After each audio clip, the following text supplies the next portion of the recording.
சட்டமன்ற உறுப்பினர் அலுவலகங்கள் என்பது மக்களுடன் நெருக்கமாக அவர்களுடைய குறைகளை கேட்டறிந்து பல்வேறு தரப்பு மக்களோடு இணைந்து பணியாற்றி அதே சமயம் அரசுக்கு கொள்கை முடிவு எடுப்பதில் என்னவெல்லாம் அதனுடைய பங்களிப்பை செலுத்த வேண்டுமோ இவையெல்லாம் சிறப்புற செய்யக்கூடிய அலுவலகங்களுக்கு தர நிர்ணய சான்றிதழ் வழங்கக்கூடிய அமைப்புகள் இருக்காங்க.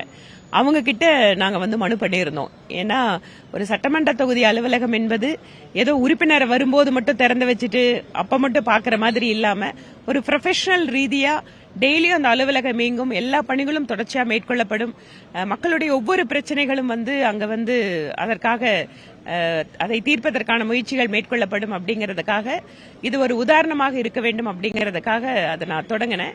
சோ அது முதல் முறையாக தமிழகத்தில் அந்த தர நிர்ணய சான்றிதழ் பெற்றிருக்கக்கூடிய அலுவலகமாக எங்களுடைய அலுவலகம் மாறி இருக்கிறது. இதற்காக எங்கள் டீம்ல எல்லாரும் சேர்ந்து ஒத்துழைப்பு கொடுத்தாதான் அதை பண்ண முடியும்.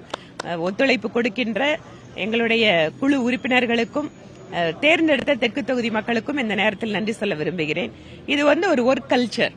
இதை இன்றைய பிரதமர் அன்று முதலமைச்சராக இருக்கும் போது அவரோட அலுவலகத்துக்கு வாங்கினார். எப்படி ஒரு அலுவலகம் மக்கள் பணிகளில் தீவிரமாக தங்களை ஈடுபடுத்திக் கொண்டு ஒரு தரத்துடன் சேவையை வழங்க முடியும் அப்படிங்கிறதுக்கு இது ஒரு சிறு உதாரணமாக நாங்கள் வெளிப்படுத்த விரும்புகிறோம்.